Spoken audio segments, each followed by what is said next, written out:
ससत्य विद्या तपसां प्रणायिका समग्र धीरोग्रकुलाम्बुरांशवान् मया सदा पार्श्वजिना प्रणम्य ते विनीन मिथ्यापथदृष्टिविभ्रमः। मुरी बड़ा गाँव के चैतन्य चमत्कारी चिंतामणि अतिशयकारी श्री पार्श्वनाथ भगवान की, संत श्रोमणी आचार्य गुरुवर्षि विद्यासागर जी महाराज की, पूज्य निर्यापक श्रमण मुनि पुंगव श्री सुधा सागर जी महाराज की, परम पूज्य मुनि श्री वीर सागर जी विशाल सागर जी महाराज की।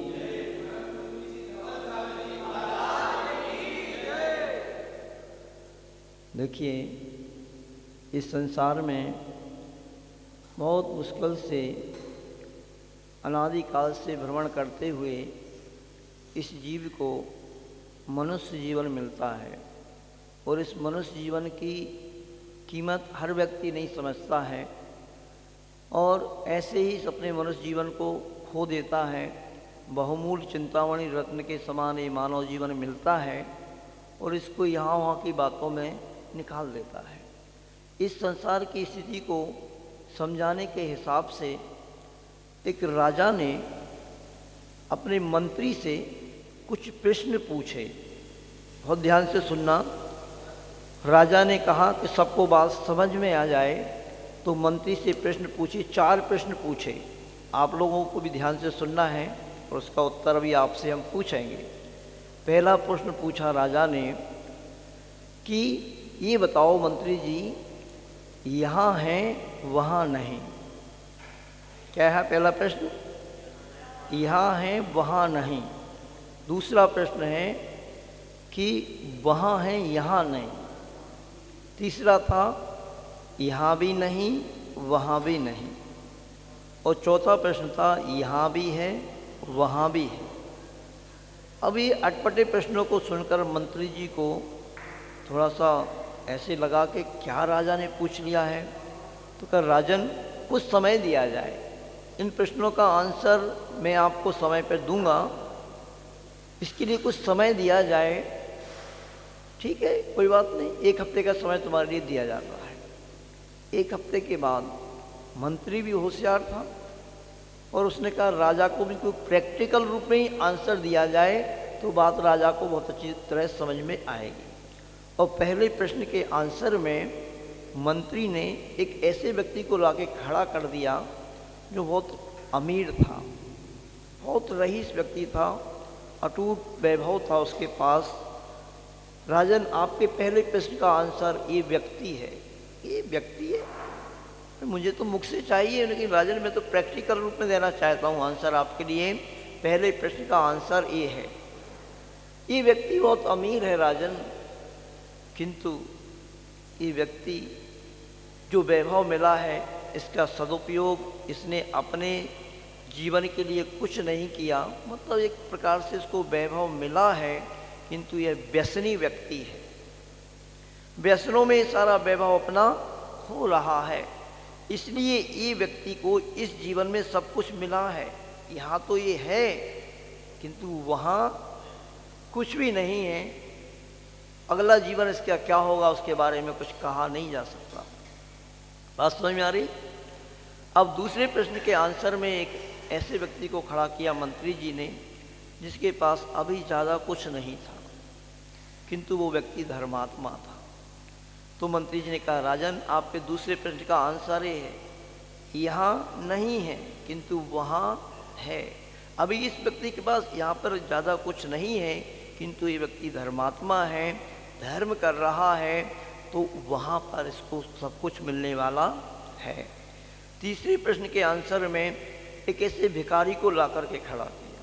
तीसरा प्रश्न क्या था? यहाँ भी नहीं वहाँ भी नहीं। राजन, तीसरे प्रश्न का आंसर ये है, ये भिखारी है, ना इसने पहले कुछ किया है और ना अब कुछ कर रहा है, इसलिए राजन इसके पास यहाँ भी नहीं और वहाँ भी कुछ नहीं। अब कौन सा प्रश्न है? चौथा। यहाँ भी है और वहाँ भी है। ऐसे इस प्रश्न के आंसर के लिए मंत्री जी ने एक ऐसे व्यक्तित्व को खड़ा किया जो व्यक्ति बहुत रईस भी था, वैभवशाली भी था, किंतु धर्मात्मा भी था। बात समझ में आ रही? तो यहाँ भी है और वहाँ भी है। इन बातों को सुनकर के राजा को बहुत अच्छा लगा। आपको कैसा लग रहा है और कैसा बनना है, इसकी भी थोड़ी सी आप अपने मानस पटल पर कल्पना कर लेना कि हम कैसे हैं और क्या हमें बनना है। इसी चीज़ की चर्चा वो हम लोग स्वाध्याय करते हैं मुनि श्री वीरसागर जी के सानिध्य में। उन्होंने इस रहस्य को बहुत अच्छे से कल बताया था। इसको भी आप सिद्धांत की अपेक्षा से थोड़ा सा आप समझने का प्रसाद करेंगे। ये चारों व्यक्तियों का जो उदाहरण है ऐसे भी घटित होता है। 4 चीज़ें होती हैं। एक होता है पापानुबंधी पुण्य। क्या? पापानुबंधी पुण्य और पुण्यानुबंधी पाप। एक होता है पापानुबंधी पाप और एक होता है पुण्यानुबंधी पुण्य। तो जो पहले व्यक्ति का उदाहरण दिया है इसको आप ऐसे समझें कि पापानुबंधी पुण्य, जो पहली बात है, इस व्यक्ति को पुण्य तो मिला है पहले वाले व्यक्ति को, किंतु कैसा पुण्य है उसका? वो पाप का अनुबंध कराने वाला। मतलब उसको पुण्य उदय से सब कुछ मिला, किंतु उस पुण्य उदय में वो क्या कर रहा? पाप का और अर्जन कर रहा है, इसलिए अगले जीवन में कुछ भी मिलने वाला नहीं है। तो ये हो गया, क्या हो गया? पुण्य, पापानुबंधी पुण्य। अब दूसरे नंबर का पुण्य है पापानुबंधी पुण्य, नहीं, पुण्यानुबंधी पाप। पहले वाला क्या था? पुण्यानुबंधी, नहीं, पापानुबंधी पुण्य। अनुबंध शब्द से इसको आप लगाना, मतलब उसके पास पुण्य तो था किंतु वो पुण्य पाप का अर्जन कराने वाला था।